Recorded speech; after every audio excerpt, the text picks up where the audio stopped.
Apartheid champion Nelson Mandela says the president of South Africa, Mac Maharaj, is a spokesman for Jacob Zuma. He spoke to South African television station ENCA. Nelson Mandela, or Madiba, as Mandela is affectionately called by his countrymen, is in critical condition. Given the critical condition, President Zuma has appealed to the nation and the world to pray for Madiba, the family, and the medical team that is attending to him during this difficult time. Mandela has been in a Pretoria hospital since June 8th. Edward Snowden, the former National Security Agency contractor who is wanted for espionage, is on the move.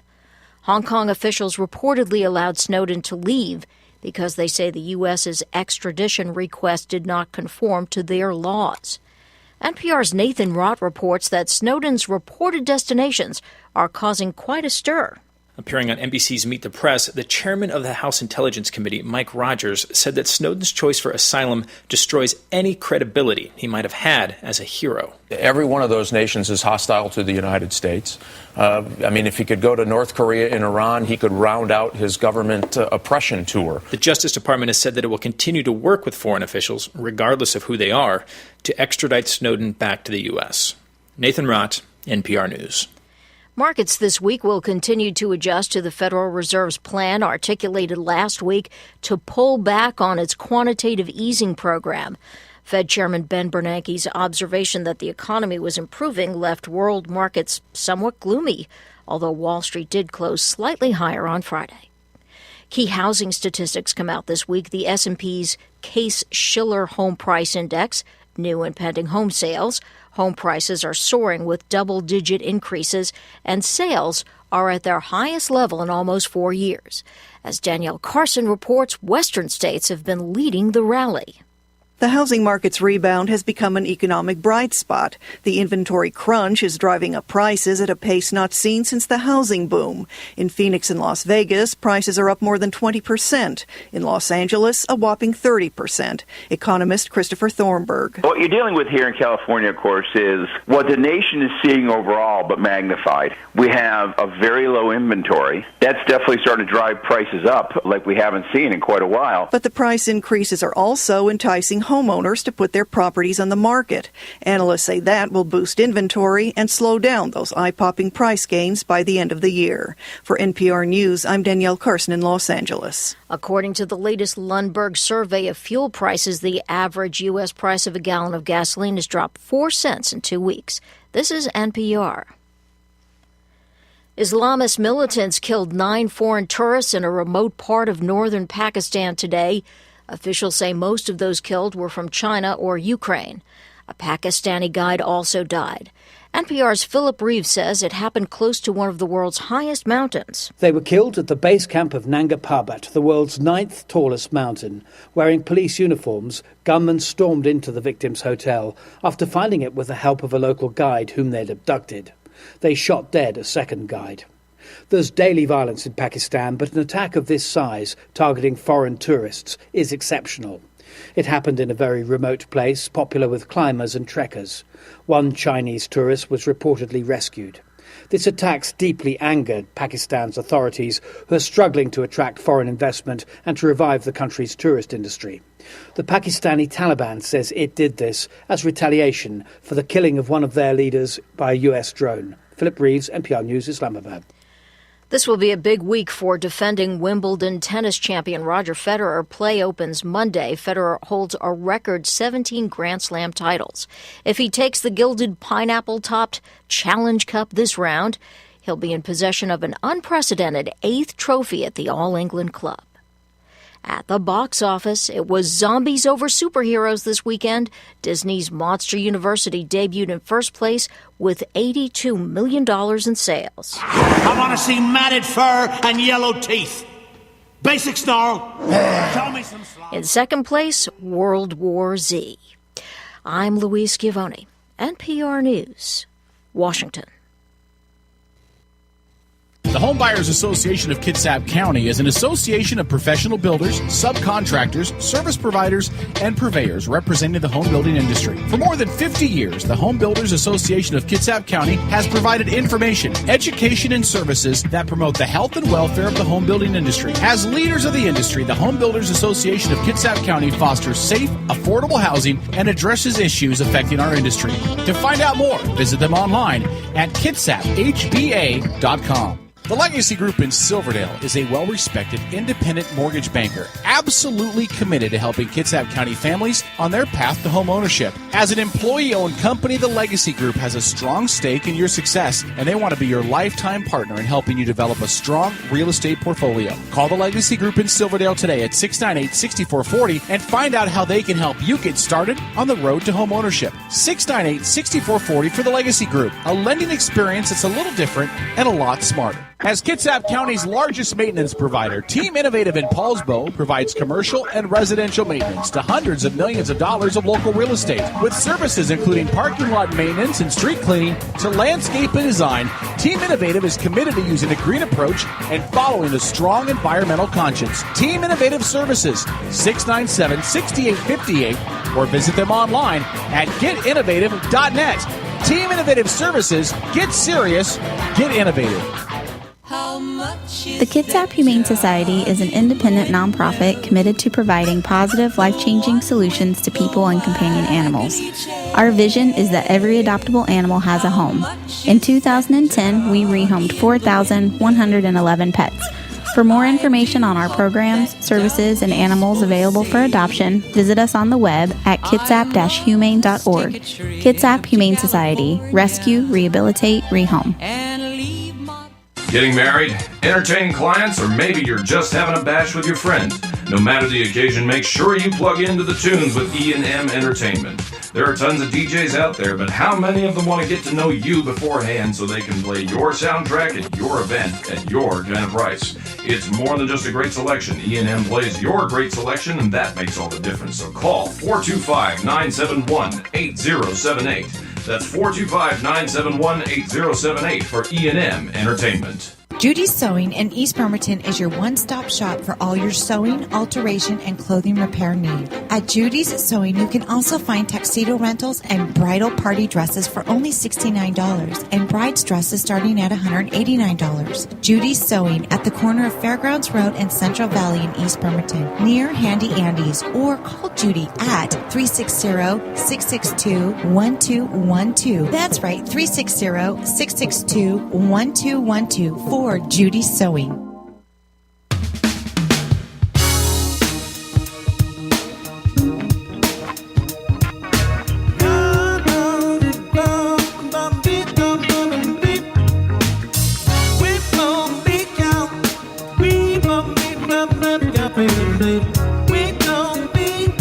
Good evening and welcome to the Raw Nerve on Edge Media Source. You can call into tonight's show at area code 253-617-1440. Now, ladies and gentlemen, here's your host, Susan Corcoran. Thank you, Dennis. Thank you. Welcome, everybody. Welcome. Hope you all have a wonderful Sunday. I do apologize.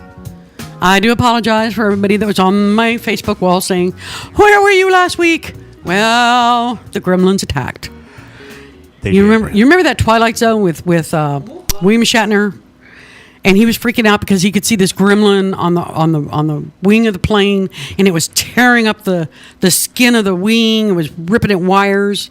He's freaking out. Nobody else sees it but him. That was the Twilight Zone movie. That was that. Yes, and it's like a cultural genetic memory. Everybody knows this bit, you know. Yes. Well, those same gremlins came to the studio last week. We sat here. Poor Dennis and I. We sat here for. Well over an hour, hour and a half, waiting, hoping they could get it back on. Not to be so. So I apologize for any inconvenience or problems it caused for you last week not being here. But we're here today. Joining me, of course, is the ever lovely and dulcet-toned bad boy Dennis D. Hello. He's pushing the buttons and turning the knobs and making me sound as good as he can. Yeah. I do what I can with what I got. Don't you, though? And honey, I'm all you got. So do with it what you can. I dare you. I dare you. Well, I do hope you all having a wonderful Sunday. It's not half bad weather. A little springly today, but not bad. I got up at 8 o'clock this morning and I was stunned because I looked at I have one of those indoor-outdoor thermometers in my living room, and it was already 75 degrees in my house. And I'm like, wow, I guess summer really hit. Yeah. Well, tell you what. This is my public service announcement for the week. If you have, I don't know, grandkids or little children in your house, and if you don't see them for a while and it's really quiet, do go look and see what they're doing. Yesterday morning, my daughter and I were sitting on the sofa talking, and two of my little grandsons, I have three little ones, they are 3, 4, and 5 years old, and the 4 and 5-year-old came out and handed Mama a cigarette lighter, which is kind of odd because we all use these now, and there's no cigarette lighters involved. But I have a gas stove in the kitchen, and every once in a while it's cantankerous and doesn't want to start when you turn it to light. So I have cigarette lighters around the house, fire them off. Apparently, she had one in her pant pocket, and the boys found it, apparently thinking she had candy. They came out and gave them to her, which is a good thing, and we gave them the talk about why you never, ever, ever touch lighters or matches or anything like that because it's very dangerous. Yeah. About 2 minutes later, my smoke alarms start going off. And I actually sat there like an idiot, and I looked up, and I looked in the kitchen, and I'm like, well, who's cooking? Because usually the only time I ever hear those smoke detectors go off is somebody's cooking. Usually badly. Yeah. Well, my daughter jumps up. She runs to the back room, opens the door, starts screaming, fire. Apparently, the little darlings set my back bedroom on fire. Yes, they did. Well, thank goodness I have 8 years experience in training in the fire department. My husband has 20. He moved like a blur. I'm telling you, I was really impressed. He moved like a blur, grabbed the dry chem extinguisher we have, ran to the back, and pretty much got it all out. Well, I'm on the phone. I call 911. They show up. There's 3 engines, and there's 2 county rigs, and there's a fire marshal and a fire inspector and an ambulance and all this, and the street's blocked off, and you'd think it was just World War III, I'm telling you. And apparently some of my neighbors were a little irked because, I don't know, the street was blocked and they couldn't get through. Yeah. Get over it. But everybody got out, including the little annoying dog. And like I said, my husband pretty much got the fire knocked out because I went back and looked and there was just flames everywhere. And it scared me to death. It really did. I live in a manufactured home, a nice double wide, and I got to tell you, after all those years in the fire department, fire is the one thing that I'm absolutely terrified of because I've seen those puppies go up, and they go up like that. I'm pretty sure. That'd be a little scary. It was very, well, if I had a brick house, I think just the idea of having a fire in the first place is pretty doggone scary. And we get outside, and I'm doing a head count. Everybody's out front, okay? And the fire department, they go in, and they're hauling this, what they call a charged line, got water in it, in through my house. And I'm thinking to myself, oh, God, please don't open that up in my house. It'll ruin everything. To the building? And it would. It's a mess. And I see them start chucking stuff out the bedroom window. Apparently, my 5-year-old grandson, who just had a birthday not long ago, Mom bought him this really cool, one of those big Mylar Batman balloons. And he loves it. And it went down, it deflated. And she was saving it. She had to fold it up, was saving it. Was going to put it up on the wall of the bedroom for him. And he had the brilliant idea of trying to set it on fire. I have no idea why. No clue. But small children are fascinated with fire. They are. That's just all there is to it. We have been since mankind invented the stuff or discovered it or managed to start it ourselves. Kids are fascinated with fire. And I got to tell you, I got to thinking, one thing that always stuck with me from my years being in the fire department in EMT. Everyone teaches their children, or tries to, don't play with fire. Don't play with matches. Don't play with lighters. You might start a fire. Because you might start a fire. Because a fire might get started. Because it's a bad thing to get a fire started. Very few people, however, and this occurred to me yesterday, very few people actually bother to tell their children what to do if they do start a fire. Now, had my grandchildren when they came out with a lighter and they gave them to mom, I think they didn't say anything. They didn't say, gee, we set something on fire. But I think that was their way of saying, we don't know what to do now. Yeah. And thankfully, they didn't shut the bedroom door. And I'll tell you, the smoke detectors went off before we even smelled smoke. It was amazing. And if they had have shut that bedroom door behind them when they came out and not said anything, I guarantee you we probably would not have known about it until it was too late to save the house. We probably could have all gotten out, but I'd have lost my house, period. People don't teach kids what to do if you start a fire. That seems obvious. But I guarantee you, 8 years in the department, I guarantee you it is not. It is absolutely not obvious to a child. And very often parents think, well, as long as I teach them not to do this stuff, there won't be a fire to worry about. No. People have died in fires because children started fires and didn't know what to do about it. Got scared. As it was, my 5-year-old grandson, he actually asked his mom, are they going to kill me? Like, are the firemen going to come in, put out the fire, and kill me? No. Although I gotta give it to the Kitsap County Fire Marshal. He was fabulous. He talked to the boys. He actually made them stand there and light the lighter, prove to him that they knew how to light it. And they had the finger strength and all. And the 5-year-old didn't have very much trouble, I'll tell you that. The 4-year-old, it was more work. But he got it lit. So the fire marshal was like, wow, okay. Okay, the 3-year-old, it was beyond him. But I got to tell you, he did a good job of talking to the kids. And he told my oldest grandson, or little grandson, I have an older one, but the oldest one there, that had he been a little bit older, he could have gone to jail for that. And he could. And they do. And I told him, I said, I'd really hate to have to send a note to school saying that, well, my grandson can't be in kindergarten right now because, well, his hiney's sitting in the jail for setting a fire. And I'll tell you, his eyes got like this big because he's really, really looking forward to starting kindergarten. Teach your children what to do if they start a fire. Teach them you will not get in trouble right then. But it's very, very, very important. You come and tell an adult. Don't try to do anything about it. Don't try to put things on top of it. Don't try to blow it out. A lot of little kids try to do that. Guess what that does? It blows embers all around everywhere. Teach your children what to do if they start a fire.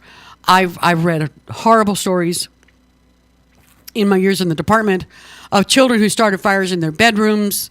It scared them. They didn't know what to do. They thought they were going to get in big trouble, so they went and hid in the closet or under the bed. And before anybody knew what was going on, there was no way to get the child out. Think about it. It's really, really, really a scary thought. So, yes, teach your children not to play with matches. Yes, teach your children not to play with lighters. We all do that. We all try. Children still do it. They're not horrible people. They're just curious. It's the nature of the beast. Children are curious animals. And there are a few things that capture their curiosity more than fire. I can remember being a kid, and our furnace had a flame in it, a pilot light that we could see. And my brother and I would sit there, and we had straw brooms, and we would break off straws from the broom and feed them into that pilot light and watch them burn. You know, I mean, it's just a fascination, and you're not going to get around it. But teach them not to play with the stuff as best you can. But for the love of God, teach them if you do start a fire, this is what you do. Don't panic. Come and tell somebody. Because I'll tell you, if my husband had been a minute to a minute and a half later hitting that with the Kim fire extinguisher we have, the chemical fire extinguisher, it's a dry Kim. we could have very well lost the house easily. Fire grows faster than people think it does. It doesn't just spread, it grows exponentially. It really does. And what starts off 1 minute, it's a 2x2 fire. In a minute, it's like 8x8. And once it gets to be bigger than about 2x2, 3x3, that's awfully hard for you to take care of at home and put out. It really is. Oh, scary, scary morning. Not the way I wanted to start my day, I can tell you that. But it is a good learning experience, and it's a good opportunity to remind people. Teach them what to do if they do start a fire. Teach them not to panic. Teach them not to be terrified I'm going to get in trouble. No, nobody's going to kill you.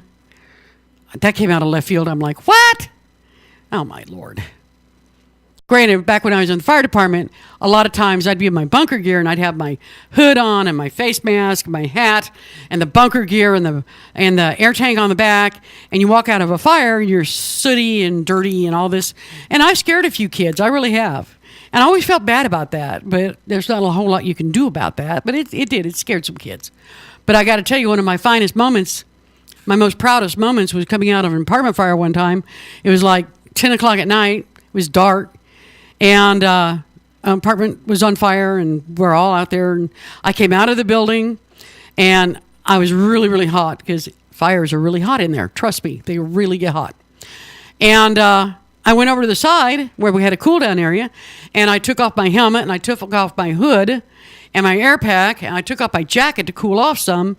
And there's this little girl standing, because all the neighbors are all standing around watching all this. You know, it's great entertainment, and I understand that. But there's this little girl standing over there, probably about 6 years old, holding her daddy's hand, and they're watching this. And I throw my jacket off, and, well, I'm a girl. I got bumps where guys don't have them. And her eyes got like this big, and I heard her say, "Daddy, look, it's a girl." And I'm telling you, that's one of my all-time proudest moments. And I'm like, yes, it is, honey. And you can do it, too. I like stuff like that. That's good. There's a lot of people in the department not so happy we're there, but we're there. Live with it. Get over it. So that's just my public service announcement for the week. I'm telling you, it's a scary thing to go through. But thankfully, everything's fine. Ended up with, pretty much melted carpet. Oh, doesn't that smell lovely, I got to tell you. And everything in that room, everything. My daughter, a lot of her clothes got burnt, and the kids' clothes got burnt and stuff. And everything is covered with that chemical extinguisher stuff. I'll tell you, it goes everywhere. It just gets everywhere. But nobody got hurt. Still have my house. I'm a happy camper. You bet. It could have been a lot worse. Could have been. So just remember, teach your kids. This is what you do if you start a fire. Don't panic. Tell somebody. Now, for the really important news going on about now, just want to let you know, Hostess Twinkies will be back on the shelf July 13th. Yay. Yay. I'm telling you, probably for decades, the whole situation with Hostess, the company, will probably be taught in university classes discussing unionism. It's like the whole issue of unions in a microcosm. Hostess blames unions for the fact that Hostess went out of business. The workers blame poor management. Fact of the matter is probably a little of both, but I think it's going to be really interesting in classes for the next good while. I'm sure they're going to be covering this in detail. But apparently we're getting back Twinkies, we're getting back the cupcakes, the whole 9 yards, the donuts, the little donuts. Yeah. It's nice. Sadly, when hit Twinkie or Hostess went out, about 15,000 unionized workers lost their jobs, which is really sad in this economy. That's really, really sad. And a lot of imposters came out while Hostess has been off the market because people missed them. They really did. But I think what's amazing is that based on the outpouring of nostalgia sparked by its demise, Hostess is expecting a blockbuster return next month of Twinkies and other sugary items, such as cupcakes and donuts.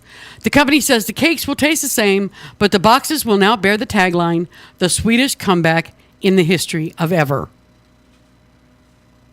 Cool. They got a great marketing team. They really do. I'll tell you. But it's really cool because parts of it ended up getting sold off to other companies that, including Wonder, Flowers Foods, which makes tasty cakes, McKee Foods, which makes Little Debbie snack cakes. Love Little Debbie's. Gotta admit. Yeah. And Drake's Cakes, which makes Devil Dogs and Yodels. Remember Yodels? Yodels are good. So just want to let you know that Twinkies will be back on the shelf, along with the other various assorted nummies that, let's face it, none of us need, but all of us want. They'll be back the 13th. Don't take away my munchies. Well, you know, everyone says, this is America. We're all fat and lazy and, yeah. The bottom line of it is, it's like anything else on the face of the planet. It's moderation. You can enjoy anything out there with moderation. I know people that get, like, you know, the little packs of donuts and they come with, what are they, like 8 donuts in them, little donuts? I'm one of those people, I buy one of those and I eat 2. And the next day I might eat 2 more. I'm not a real sweets fan. I'm more of a salty. I'm a sucker for salty. But I'm not a big sweets fan. I like them. They taste good. But it's not, you know, it's not something that I could imagine just pigging out on. But as long as you have a little bit, satisfy the craving for it or something like that, you don't have to eat the whole doggone package in one setting or whatever. And you don't have to eat 5 or 6. Yeah. That's going out to, I don't know, nobody in particular. Yeah. Watch the cholesterol. Yes. Watch your cholesterol. Because once it gets up there, I can absolutely tell you it's not that easy to get back down. I'm telling you, the human body is a fabulous instrument. It is a miracle of balances, checks and balances, and whatnot. It's just phenomenal how we do what it is that we do. The fact that we exist and are alive is amazing. But I got to tell you, I think we could have done with a few more checks and balances in, like, I don't know, cholesterol and things like that. How hard would it be to make the human critter that we don't absorb fat? What a thought. Well, I tell you what, we're going to break here for a minute. We're going to come back. I got a lot to talk about tonight, including real-life zombies in the animal world. And I'm telling you, some people think it might jump. Lots of things have. We'll be back right after this. See you in a sec. I thought I'd see you once again.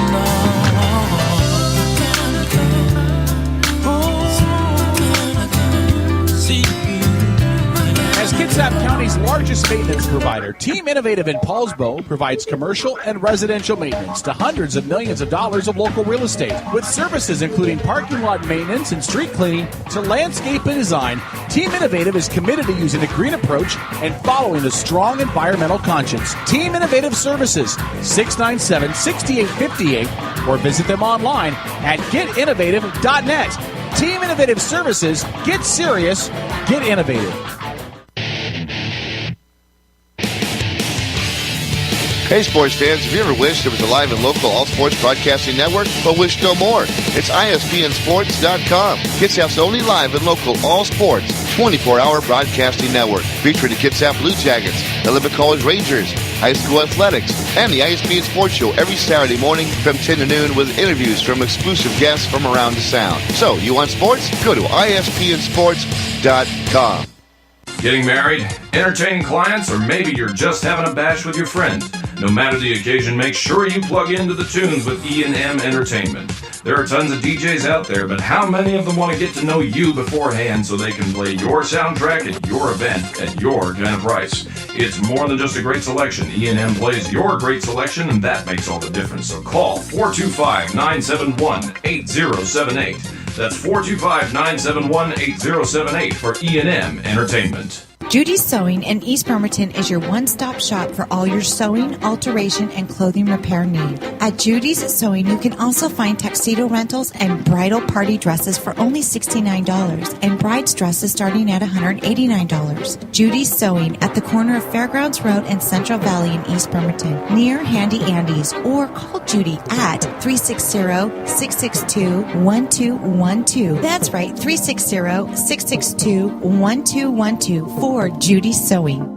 The Legacy Group in Silverdale is a well-respected independent mortgage banker, absolutely committed to helping Kitsap County families on their path to home ownership. As an employee-owned company, the Legacy Group has a strong stake in your success, and they want to be your lifetime partner in helping you develop a strong real estate portfolio. Call the Legacy Group in Silverdale today at 698-6440 and find out how they can help you get started on the road to home ownership. 698-6440 for the Legacy Group, a lending experience that's a little different and a lot smarter.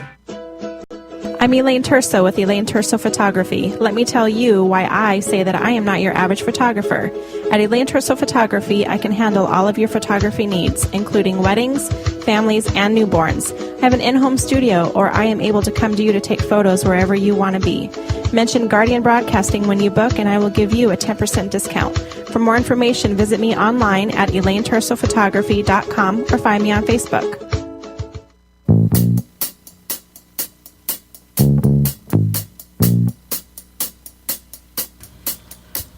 And welcome back to the Raw Nerve on Edge Media Source. Now we go back to your hostess talking about the munchies. It's Susan Corcoran. Thank you. Thank you. Welcome back, everybody. Of course, that's Bad Boy Dynasty on the other side of the buttons, making me sound so good. Yeah. Well, I got to tell you, I grew up as a kid watching a lot of TV. A lot of kids my age did. And I'll tell you, one of the things that you saw periodically was the Flying Wallendas. The Flying Wallendas are an amazing family. They are high wire acrobats, daredevils. Well, Nick Wallenda, the current holder of the keeping the family flame alive here, he says he's afraid of only one thing, and he said, I would say the only thing I fear is God. He certainly had no fear walking across Niagara Falls on tightrope, riding a bike on a high wire 260 feet above the ground, or hanging from a hovering helicopter by his teeth. Okay, there's Daredevil and there's nuts. My Lord, I'm telling you. Well, tonight, Nick Wallenda, I'm not sure if that's already happened on the Discovery Channel. It's going to be broadcast live, but he's going to walk a tight wire across the Grand Canyon. The Grand Canyon. Yeah. Now, Nick Wallenda, he walked across Niagara Falls, and he walked across the end of it where the falls are. No other Daredevil had ever attempted that. Two other Daredevils did walk across the Niagara Falls, but they walked across it further back down the river, away from the actual falls. Because I can imagine the spray and the winds and everything that's got to be there, got to make it a nightmare. Well, the difference is that ABC covered his walk across Niagara Falls, and it was always a dream of his. So he agreed to their condition that he wear a tether, a harness that was tethered to the wire, so he wouldn't fall in the river. If he fell off, he wouldn't fall in the river. And because he really, really wanted to do, that was something he always wanted to do, walk across Niagara Falls, he agreed to it. Well, the Discovery Channel is airing tonight's Daredevil feed across the Grand Canyon. And apparently they have put no restrictions on him. He is crossing, he is doing this with no tether, no safety net, no safety equipment whatsoever. It is mind-boggling. I've been to the Grand Canyon. If you ever in your life find the desire in your heart to feel small, insignificant, go stand on the edge of the Grand Canyon. It is magnificent. It is amazing. It is huge. It is 1,500 feet. 1,500 feet down to the river. That's a long fall. They are covering this with a 10-second delay, video delay.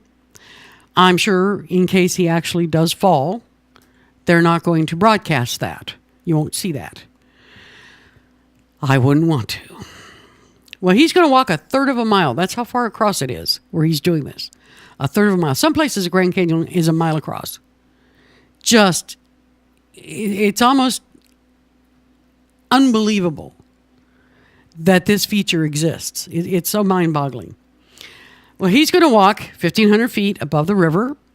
Just to give you a comparison, the Empire State Building in New York City is 1,454 feet high. So he's walking basically 45 feet above the Empire State Building, taller than the Empire State Building. Yeah. Nerves of steel, I'm telling you. He says, I respect deeply what I do and realize there's a lot of danger in it.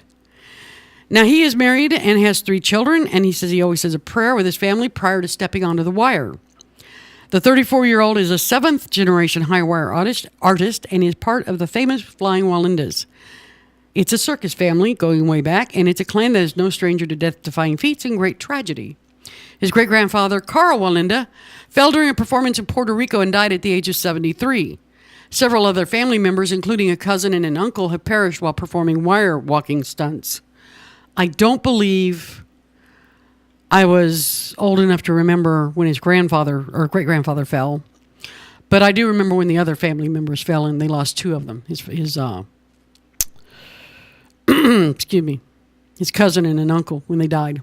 It was horrible. Now, Nick Wallenda was born a year after his great-grandfather died, so I would have been really small, but I guess.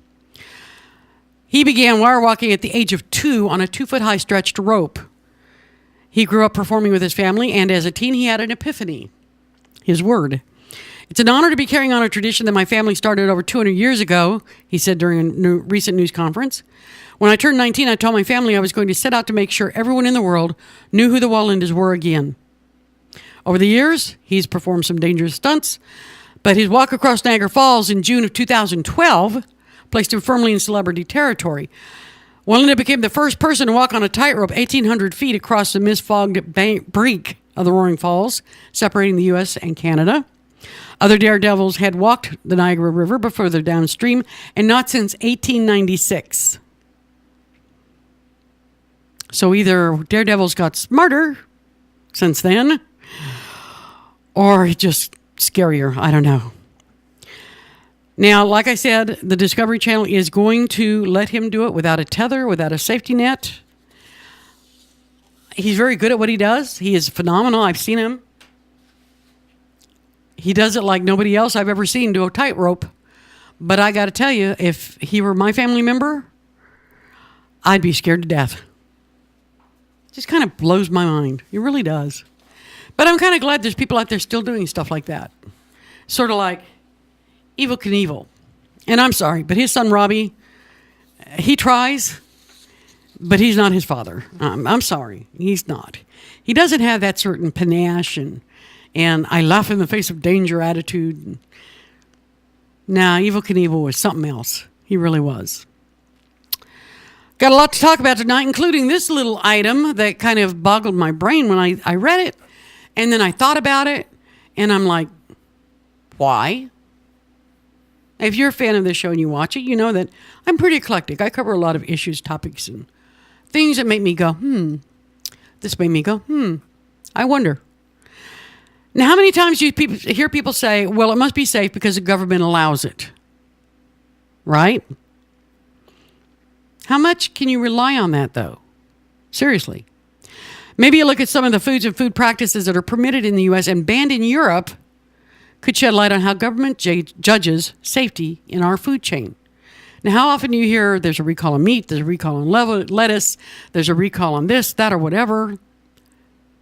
Why are all these recalls?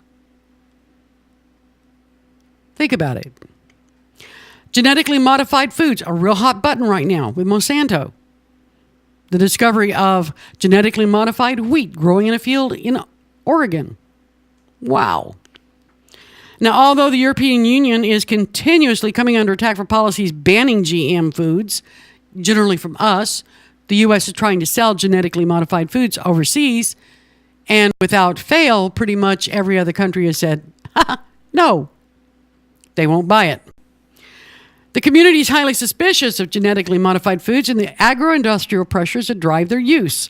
Now, the problem with genetically modified foods is that there is simply not sufficient research, and understanding to inform good public policy.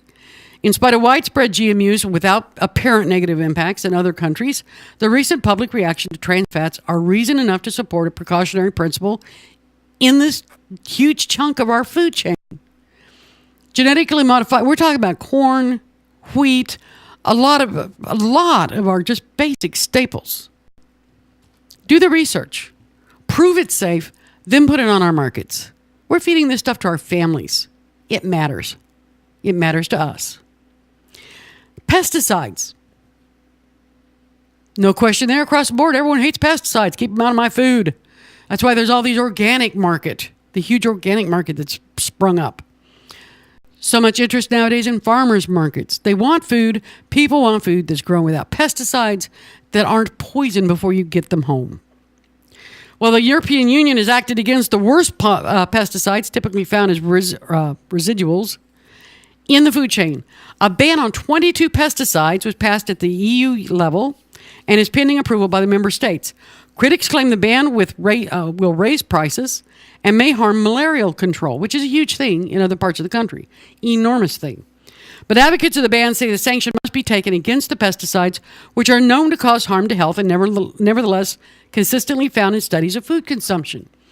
Everyone knows if you buy fruits and vegetables, you bring them home, you need to wash them.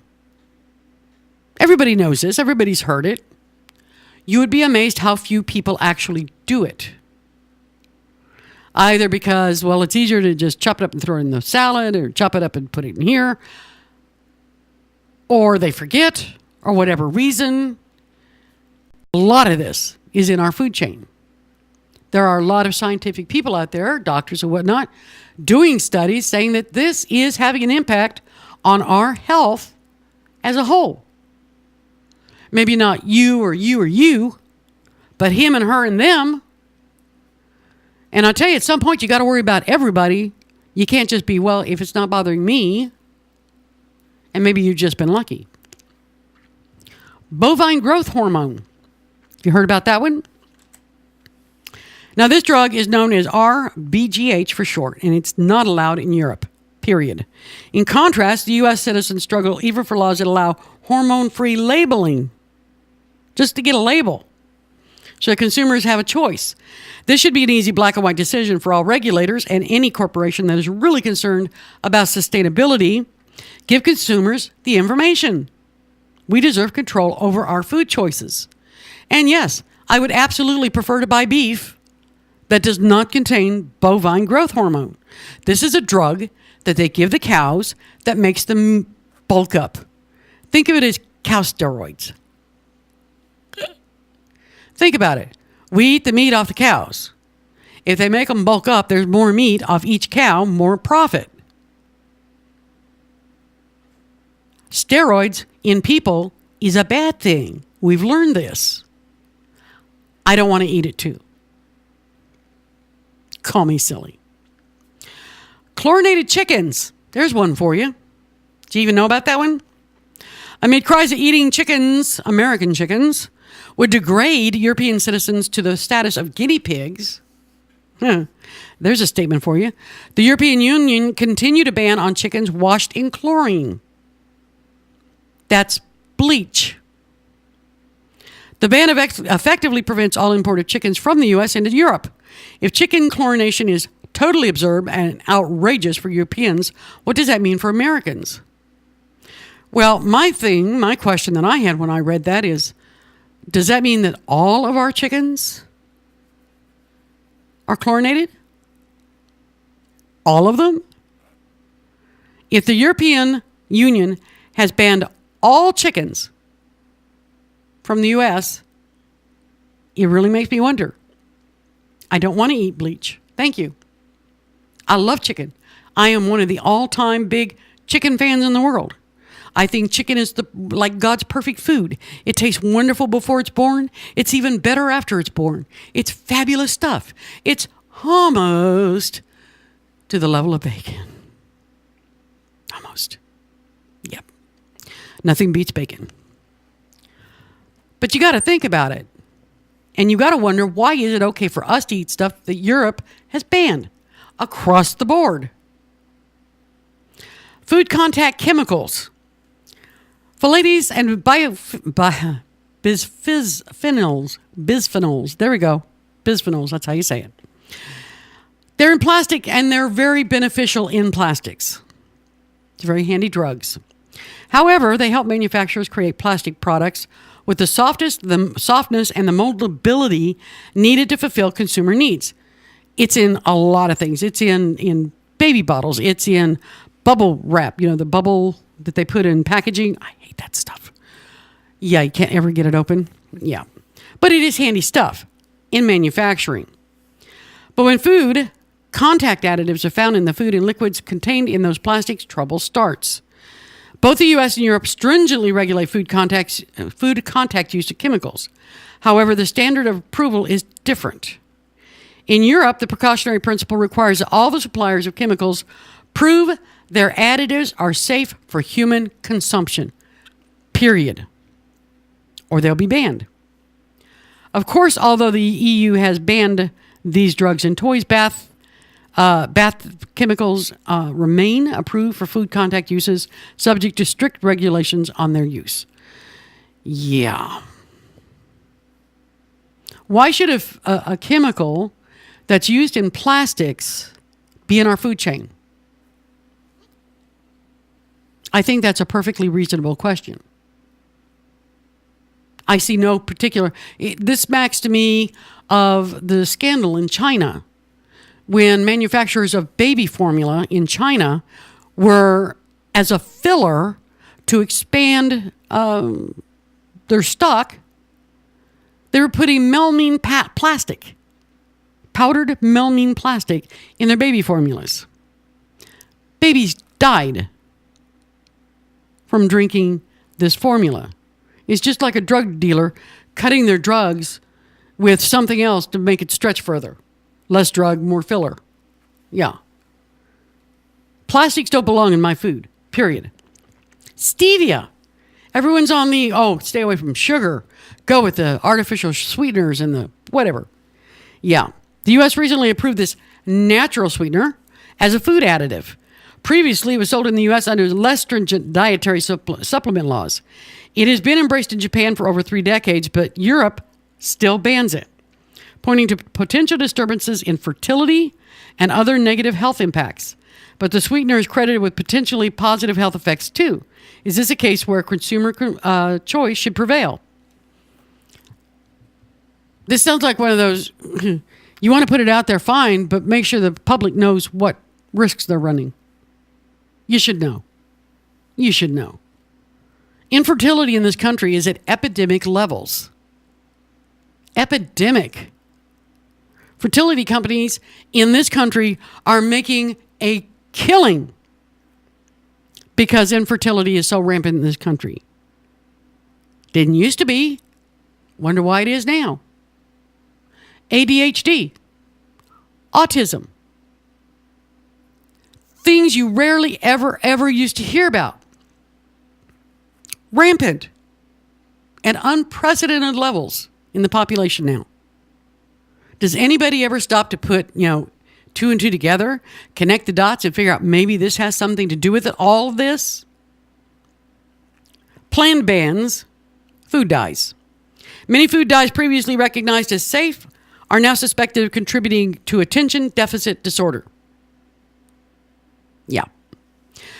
Action is afoot as UK evaluates a ban on synthetic food colors. Regulation in the EU often starts through the leadership of one member state, which pushes the concepts up to Brussels after a proof of concept pilot phase.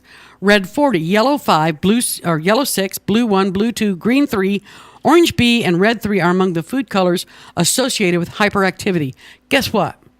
These coloring agents are in so many things you eat and drink today, it'd make your head spin. Soda pops. Fruit juices. Think about it. They put artificial dyes to color fruit juices. parents buy fruit juices because, well, it's more healthy than, say, giving them soda pop or giving them Kool-Aid, which is nothing but sugar water. Turns out Kool-Aid may be a better option. When I was a kid growing up, about the only option kids had was milk, fruit juice, and Kool-Aid, and soda pop. Most parents didn't give the kids soda pop back then, just because they didn't want the kids bouncing off the walls. Sugar highs. You didn't hear about the problem of attention hyperactivity deficit disorder. Yeah. You didn't hear about that back then. You didn't hear about the autism rates that we're hearing about now. I'm no genius, okay? I am the first to admit this. But I pay attention. I notice things. It always bugged me that the FDA approves so many rat hairs in a given food product to be sold for human consumption. So many bug parts, so many of this, so many of that. Really? Really? I've seen food manufacturing plants where the workers wear the white disposable zip-up outfits. They have the hair covers. They have the beard covers. Yeah. It's called cleanliness. It never used to be a problem. Manufacturers used to give a damn. It was a big deal when I was a kid growing up when manufacturers could promote a food product and say, this is a healthy alternative to whatever that wasn't healthy. I remember when the cereals started coming out, they weren't just sugar anymore. Now they've got vitamins and they've got iron added and they've got calcium added and they've got this, that, and the other added. And on the surface, that sounds great, but you've got to ask yourself, what else are they adding? What possible reason would you have to add artificial food coloring to fruit juice? Just so it's prettier? I don't know. That's just the stupidest thing I've ever heard. It really is. If you take an orange and you squeeze it out, you don't get an orange colored drink, the juice. It's more yellow. Still tastes like orange juice because that's all it is. That's all it is. Some bright brainiac in a marketing department somewhere said, well, if we put dyes in it and make it orange, like the skin, it'll sell better and it'll look better in advertisements like commercials. No. It just, one of those things that boggles my brain. I can't understand why there is not more of a stink made about this, why there is not more of a public outcry of what are you putting in our food. Do you know, are you even aware that very often processing plants that package meat, hamburger and meat cuts of meat, whatnot, diet, that meat that looks so pretty under that clear plastic wrap and it's so beautiful and red and luscious and juicy looking, been dyed. Yeah. I go to the meat department and I want to get, say, a roast, and I make an awesome pot roast, I got to tell you. I actually look for something that is starting to turn brown. What a shocking thought. Because this is a trick my grandma taught me. If you go to the store and you see a cut of meat and it's starting to turn brown, it's not going bad. It's merely oxidizing. As it gets a little older and it ages, and hello, have you ever paid for an aged beef steak in the restaurant? You pay through the nose. And you don't see it before they cook it, do you? I guarantee you it's brown. It's not red. But as this process goes along, it actually is breaking down the fibers in the beef, the tissues, and that's what gives you a succulent, juicy, tender cut of meat. Or juicy, flavorful hamburger.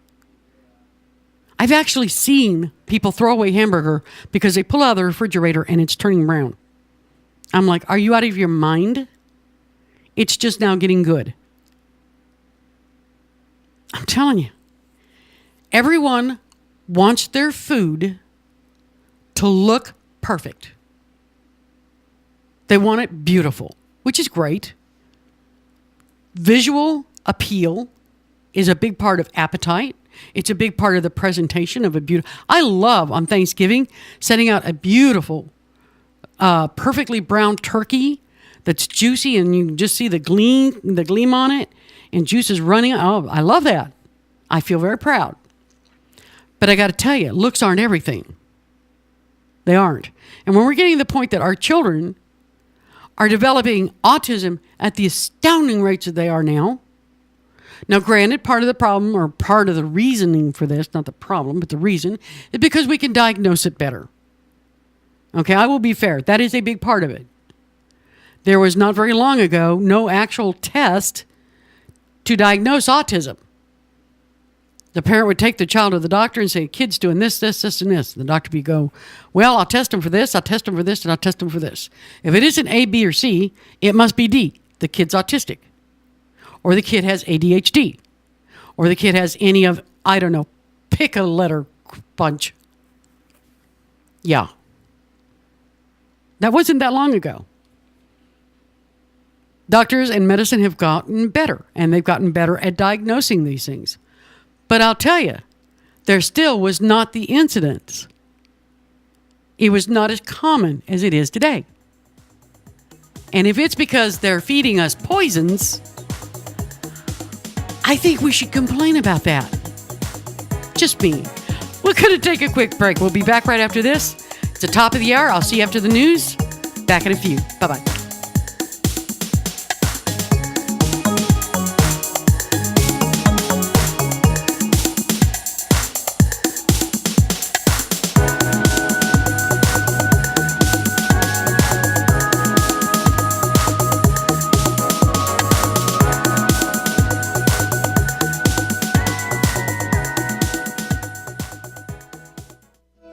I'm Elaine Terso with Elaine Terso Photography. Let me tell you why I say that I am not your average photographer. At Elaine Terso Photography, I can handle all of your photography needs, including weddings, families, and newborns. I have an in-home studio, or I am able to come to you to take photos wherever you want to be. Mention Guardian Broadcasting when you book, and I will give you a 10% discount. For more information, visit me online at ElaineTersoPhotography.com or find me on Facebook. News in Washington, I'm Louise Schiavone. Prayers are in order for ailing anti-apartheid champion Nelson Mandela, says the president of South Africa. Mac Maharaj is a spokesman for Jacob Zuma. He spoke to South African television station ENCA. Nelson Mandela, or Madiba, as Mandela is affectionately called by his countrymen, is in critical condition.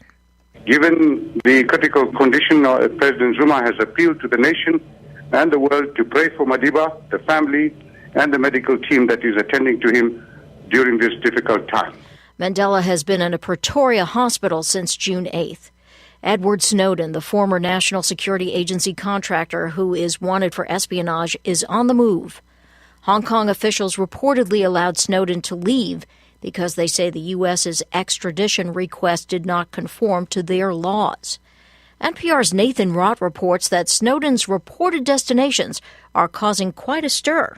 Appearing on NBC's Meet the Press, the chairman of the House Intelligence Committee, Mike Rogers, said that Snowden's choice for asylum destroys any credibility he might have had as a hero. Every one of those nations is hostile to the United States.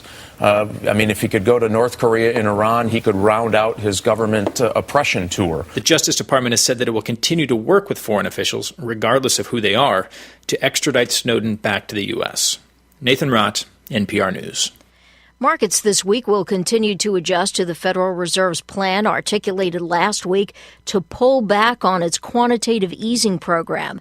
Fed Chairman Ben Bernanke's observation that the economy was improving left world markets somewhat gloomy, although Wall Street did close slightly higher on Friday. Key housing statistics come out this week. The S&P's Case-Shiller Home Price Index, new and pending home sales. Home prices are soaring with double-digit increases, and sales are at their highest level in almost 4 years. As Danielle Carson reports, Western states have been leading the rally.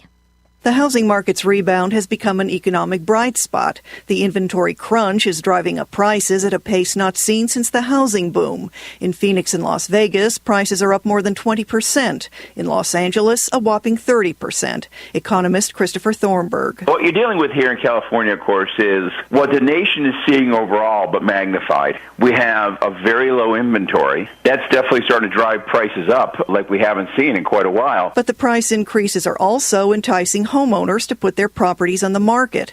Analysts say that will boost inventory and slow down those eye-popping price gains by the end of the year. For NPR News, I'm Danielle Carson in Los Angeles. According to the latest Lundberg survey of fuel prices, the average U.S. price of a gallon of gasoline has dropped 4 cents in 2 weeks. This is NPR. Islamist militants killed 9 foreign tourists in a remote part of northern Pakistan today. Officials say most of those killed were from China or Ukraine. A Pakistani guide also died. NPR's Philip Reeves says it happened close to one of the world's highest mountains. They were killed at the base camp of Nanga Parbat, the world's 9th tallest mountain. Wearing police uniforms, gunmen stormed into the victims' hotel after finding it with the help of a local guide whom they'd abducted. They shot dead a second guide. There's daily violence in Pakistan, but an attack of this size, targeting foreign tourists, is exceptional. It happened in a very remote place, popular with climbers and trekkers. One Chinese tourist was reportedly rescued. This attack deeply angered Pakistan's authorities, who are struggling to attract foreign investment and to revive the country's tourist industry. The Pakistani Taliban says it did this as retaliation for the killing of one of their leaders by a U.S. drone. Philip Reeves, NPR News, Islamabad. This will be a big week for defending Wimbledon tennis champion Roger Federer. Play opens Monday. Federer holds a record 17 Grand Slam titles. If he takes the gilded pineapple-topped Challenge Cup this round, he'll be in possession of an unprecedented 8th trophy at the All England Club. At the box office, it was zombies over superheroes this weekend. Disney's Monster University debuted in first place with $82 million in sales. I want to see matted fur and yellow teeth. Basic snarl. Show me some slop. In second place, World War Z. I'm Louise Schiavone, NPR News, Washington.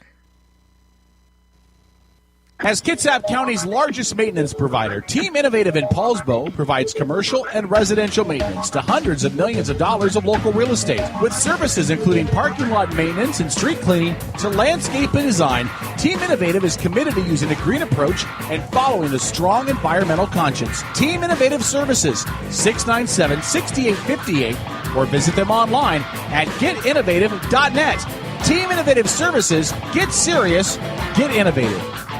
Getting married, entertaining clients, or maybe you're just having a bash with your friends. No matter the occasion, make sure you plug into the tunes with E&M Entertainment. There are tons of DJs out there, but how many of them want to get to know you beforehand so they can play your soundtrack at your event at your kind of price? It's more than just a great selection. E&M plays your great selection, and that makes all the difference. So call 425-971-8078. That's 425-971-8078 for E&M Entertainment. Judy's Sewing in East Bremerton is your one-stop shop for all your sewing, alteration, and clothing repair need. At Judy's Sewing, you can also find tuxedo rentals and bridal party dresses for only $69 and bride's dresses starting at $189. Judy's Sewing at the corner of Fairgrounds Road and Central Valley in East Bremerton, near Handy Andy's, or call Judy at 360-662-1212. That's right, 360-662-1212 for Judy Sewing. Hey, sports fans, have you ever wished there was a live and local all-sports broadcasting network, but wish no more? It's ISPNSports.com. Kitsap's only live and local all-sports 24-hour broadcasting network, featuring the Kitsap Blue Jackets, the Lubbock College Rangers, high school athletics, and the ISPN Sports Show every Saturday morning from 10 to noon with interviews from exclusive guests from around the Sound. So, you want sports? Go to ISPNSports.com. The Legacy Group in Silverdale is a well-respected independent mortgage banker, absolutely committed to helping Kitsap County families on their path to home ownership. As an employee-owned company, the Legacy Group has a strong stake in your success, and they want to be your lifetime partner in helping you develop a strong real estate portfolio. Call the Legacy Group in Silverdale today at 698-6440 and find out how they can help you get started on the road to home ownership. 698-6440 for the Legacy Group, a lending experience that's a little different and a lot smarter. Hey, St. Paul, the voice of reason here. Wanted to send a quick shout out to our friends at Pacific Northwest Artisans. They're a custom concrete and design fabrication company. They can do all of your concrete needs. They can do pathways, walkways, driveways, you name it. You need a new foundation, you're going to do an add-on, give them a call, 731-9812 or 649-0987. Again, that's 731-9812 or 649-0987. Pacific Northwest Artisans, all of your concrete needs.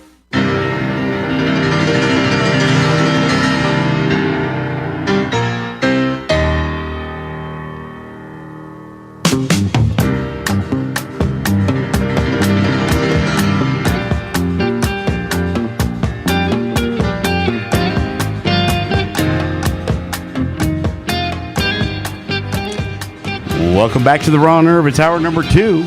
And let's just get right into it. Go right on back to your hostess, Susan Corcoran. Thank you, Dennis. Welcome back, everybody. Welcome. I hope you're having a great Sunday. Sorry again about last week. We're back now. The Gremlins have been defeated. Lots of interesting things coming down the pike. We're thinking about doing, looking into doing, and whatnot. It ought to be a fun ride. Stick with us. It's going to be good.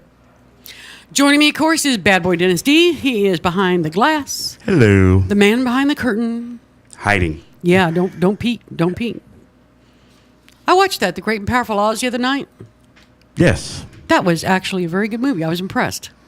I've got it. I haven't watched it yet, but yes. I was kind of surprised. But it was good. I liked the whole, how the witches came about. Their roles. That was pretty interesting. Well, I'll tell you what. I have said, and will continue to say, that politically speaking, I am fiercely independent. I am not a Democrat. I am not a Republican. And I'm very proud of that. Thank you very much. I think there's a lot of good things in the Democratic Party, and I think there's bad things in the Democratic Party. I think there's good things in the GOP Party, and I think there's bad things. Now, this would be the bad thing in the GOP Party at the moment. Because if Republicans in the House get their way, poor people who have a couple of $1,000s in savings or a modest car would not be able to receive food stamps. Yep. On Friday, this coming Friday, the House will vote on its version of the Farm Bill. That's a giant piece of legislation. You have no idea how enormous this is. It provides federal funding for nutrition programs and farm subsidies. Nutrition programs, yes. Farm subsidies, no. If it's going to a mom and pop farm, generational farm, some couple that went out there and they're living on the farm and they're working the farm, yes. If it's a corporation farm and, Daddy Warbucks is sitting in his office raking in the bucks back in New York City for a giant conglomerate dairy farm in Minnesota, no. But food stamps and nutrition programs, leave them the hell alone. Now, these cuts that they're looking for will total $20 billion with a B. $20 billion. Yeah. That's cuts to the government's food stamp program known as the Supplemental Nutrition Assistance Program, or SNAP. Part of the way the bill would accomplish this savings is through an amendment backed by Republicans Paul Ryan, a Republican out of Wisconsin, and Frank Lucas, a Republican from Oklahoma. Now, they want the bill that would force states to make food stamp applicants undergo asset tests to show that they do not have more than $2,000 in savings and do not own a car worth more than $5,000. Quote, forcing families to choose between a small emergency cushion and putting food on the table is beyond counterproductive, unquote. That according to Reed Kramer, director of the New America Foundation's asset building program. The program advocates for policies enabling low-income Americans to save. What a concept. Let poor people save money. Try. Nowadays, that's really hard.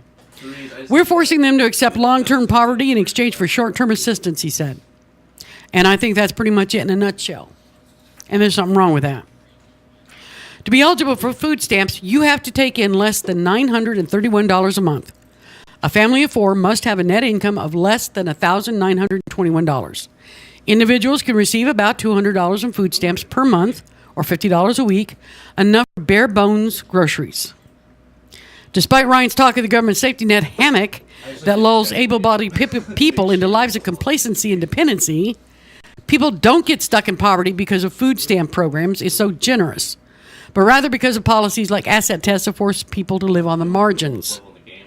Jennifer Brooks, Director of State and Local Policy for the Corporation of Enterprise Development, and Jeremy Greer, the group's Director of Government Affairs, explains the Congressional Budget Office estimates that 1.8 million people would lose food assistance.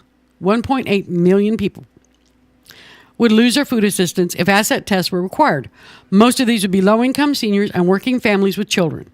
These families typically live paycheck to paycheck. Denying them, I can talk today, of course I can. Denying them the ability to save for emergencies such as fixing a car or unexpected expenses such as buying a uniform for a new job only makes them more dependent on government resources, not less. Duh. Is this really rocket science? I don't think so. For the love of Pete, more Americans than ever live in poverty. Ain't that something to be proud of? Yeehaw. Millions more subsist in the margins. 3.6 million people make the minimum wage these days. That's up from 1.7 million in 2007. Wow, that's a big improvement, isn't it? The minimum wage is at a 30-year low. Food stamps play a big role in keeping many of them out of extreme poverty, which is defined as living on less than $2 a day. My God, do we live in Honduras? I don't think so. So it's a good thing that the asset test provision is unlikely to become law. It has a bad track record. For one, 36 states have done away with their asset tests, and 5 others have raised the asset limit. In May, the Senate rejected an asset test amendment to its version of the Farm Bill, which cuts food stamps by $400 million a year. $400 million. And President Barack Obama has threatened to veto the entire House GOP Farm Bill because he objects to the massive food stamp cuts. Now, them be the facts. Let's look at this. We have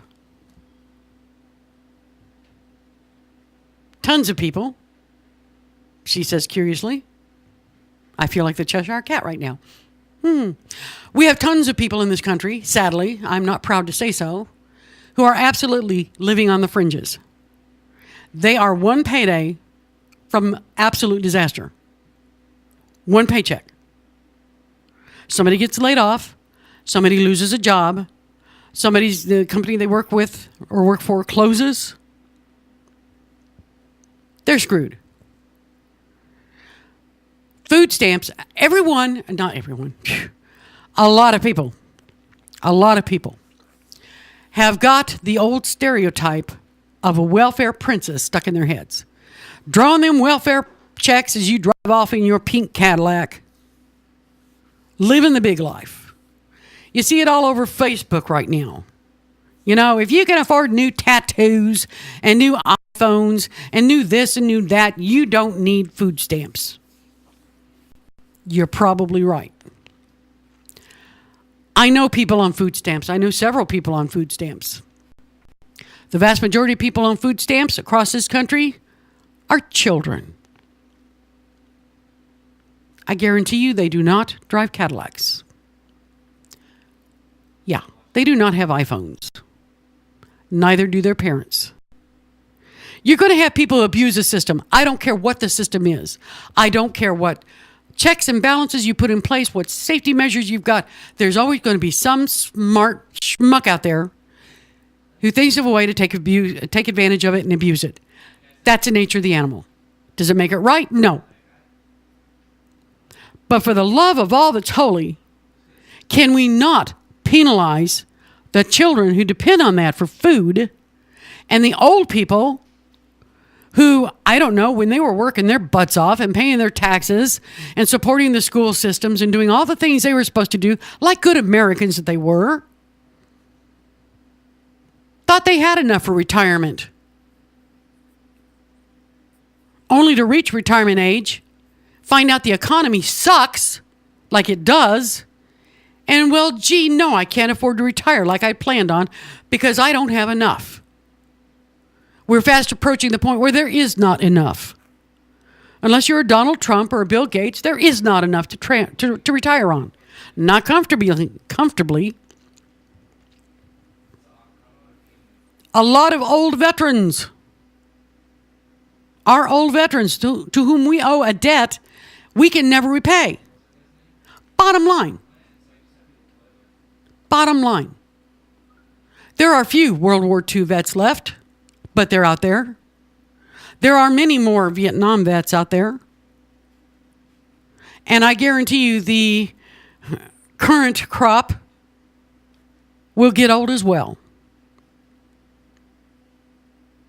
For the GOP to think that cutting millions and millions and millions of dollars out of this, and this is what kills me. This is what absolutely kills me about the GOP right now. They have the attitude that if we cut out all the assistance as much as humanly possible from these sponges and leeches to society that are sucking the lifeblood out of America, America will get strong again. America will be wonderful again. That's not going to happen. We have, as it stands right now, a country of haves and have-nots that is hard to find anywhere else in the world, the disparity. The only other country off the top of my head, off the top of my head, the only other country I can think of that is worse in their haves and have-nots, besides, say, Arab countries, is India. Tourists go to India every year. The majority of them go to Agra because Agra, India is where the Taj Mahal is. And everybody wants to see the Taj Mahal. That would be on my bucket list. I would love to see the Taj Mahal. But apparently it's gotten to the point that the poverty-stricken people and neighborhoods that you have to drive through to get to Agra now are deterring tourists. They don't want to drive through that. They don't feel safe. Wow. You know what? There's an interesting premise in economics. When the people are disenfranchised, when the people feel like they don't have any hope, they're down, they don't feel like there's any way to get up, they can't make enough money to improve their lot. The government is doing everything they can to keep them down because, well, let's not give them a hand up. Not a handout, but a hand up. Well, we can't do that, you leech, you sponge, you horrible person. Crime rates go up. Why? Are the people just that much more horrible? No. Desperate people do desperate things. Poor people, here's a shocker for you. Poor people love their children just as much as anybody else. They may not have the same dreams for them that, say, Mr. and Mrs. Suburbia over there have. They're not thinking Harvard. Yeah. Their dreams are smaller. But they're still dreams for their children of something better. That is the American dream. That our children inherit something better than what we have and we had. It's been this way forever. And yet everything that's coming out of Congress and the House of Representatives on the GOP side is a way to keep them down. A way to rip away any help that they have, any toehold to help climb out of the pit of poverty that they're living in. Because the bottom line of it is a bunch of fat old white men, rich men, don't care. They don't. Do you think they have any vested interest in inner city youth? No. Maybe at, I don't know, election time, when they're out there glad-handing and they've got their security around them tight while they're walking through the inner city making a big show of, hi, how you doing? I'm going to make it better for you. Guys, get closer. I'm nervous. Democrats aren't a lot better in this one. I'll tell you that right now. They really aren't. The disparity between the haves, the rich, the have-nots, the poor, in this country is monumental right now. And it's only getting worse. The rich people don't want to lose a dime. And I'm not even talking about taxing the rich. We know that's not going to happen. The GOP's firmly entrenched in that. That's not going to happen. I'm talking about doing away with, I don't know, subsidies for the companies that are keeping them so rich. They don't need them. There was a time in this country when manufacturers were happy. And the board of directors were happy if a company made a decent profit. Life was good. They could afford to pay their workers a decent living wage. There weren't the union issues that there are now because they could afford to pay them a decent living wage. But nowadays, and this is strictly my opinion, but it is my opinion, I'm telling you. Companies have gotten to the point where they're not happy with a decent profit. Board of directors and the shareholders are not happy with a decent profit. They want an indecent profit. You've got CEOs of companies who make more in an hour than their workers make in a month. In 1 hour. Really? No. There's greed in this country. That's what's running this country right now. Greed. There's no other word for it. A lot of it is like in the last hour when I was talking about the things that are allowed in our food products that are totally banned in the European Union. Because, I don't know, they're bad for you. But it makes the food look better. So people buy more. It makes the cows beefier, more meat. So there's a higher profit margin. The rich in this country are getting richer over poor people's bodies. Pure and simple. I think it's an obscenity. I think it's reprehensible. I don't think there's any explanation for it. There's no rationale for it beyond greed. Period. This is going to continue because it's well entrenched in our society. Well entrenched. It's going to continue until we get to the point that our infrastructure starts to fail. Starts. Gee, did we just have a bridge collapse? That's right, it was 2. One right here in Washington State, one in another part of the country. I can't remember off the top of my head where it was, but it was like in the last couple of weeks, another bridge collapsed. Because the governments that take our tax money aren't putting the tax money into what they're supposed to put the tax money into. What a shock. You want to talk about people abusing the welfare system, abusing food stamps? Oh, no, honey.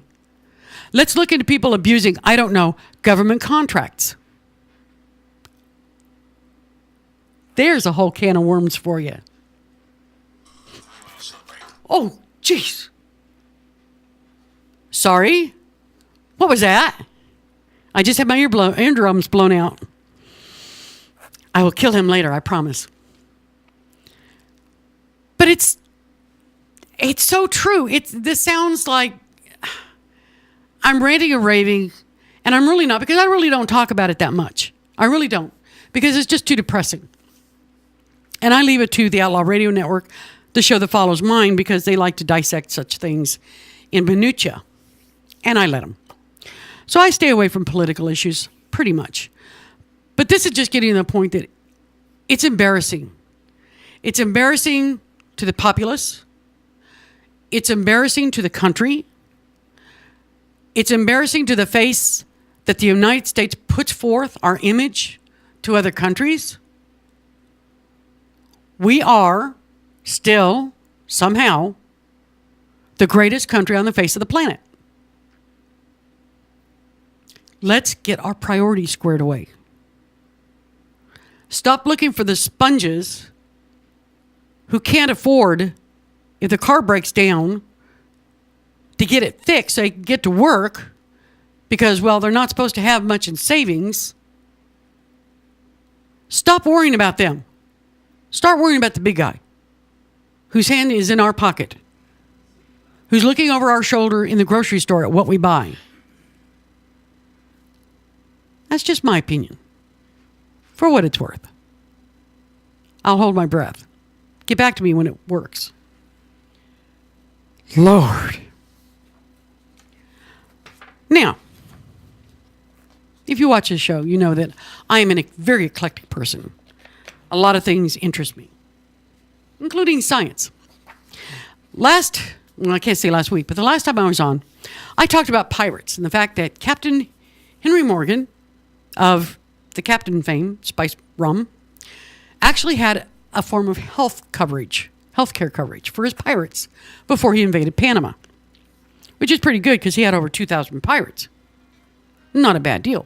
The guy was ahead of his time.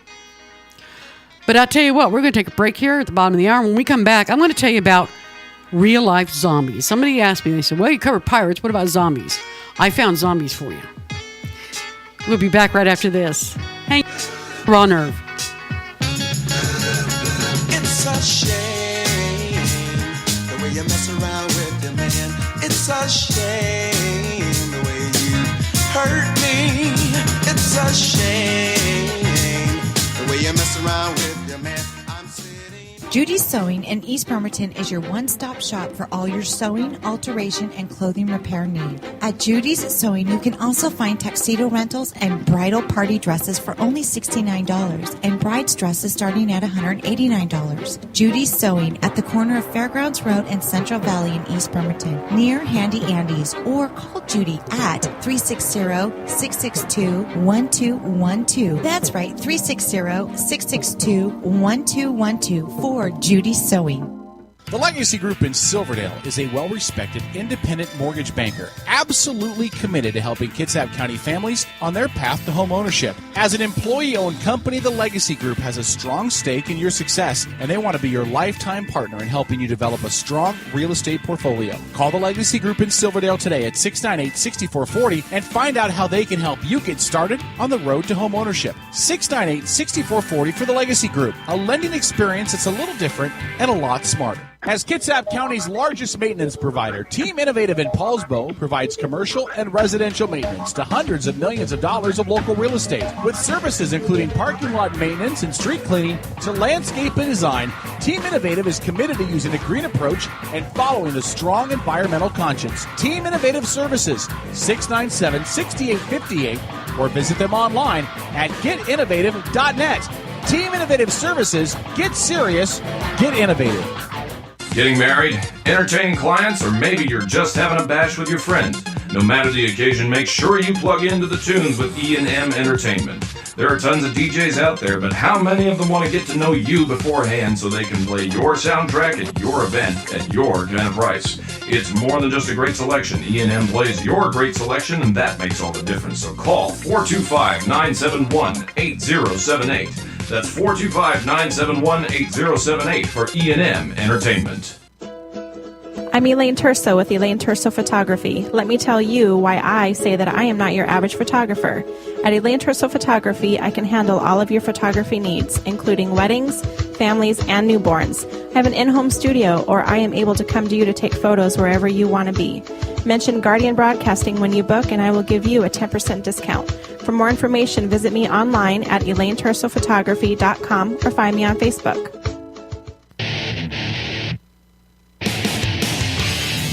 Hey, sports fans, have you ever wished there was a live and local all-sports broadcasting network, but wished no more? It's ISPNSports.com. Kitsap's only live and local all-sports 24-hour broadcasting network, featuring the Kitsap Blue Jackets, the Lubbock College Rangers, high school athletics, and the ISPN Sports Show every Saturday morning from 10 to noon with interviews from exclusive guests from around the Sound. So, you want sports? Go to ISPNSports.com.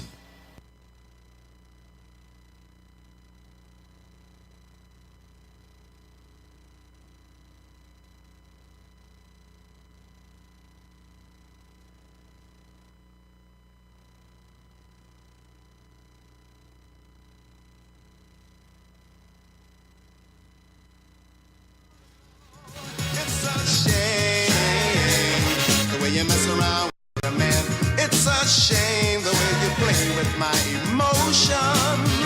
It's a shame the way you mess around with the man. You're like a child at play on a sunny day. First you play with her and then you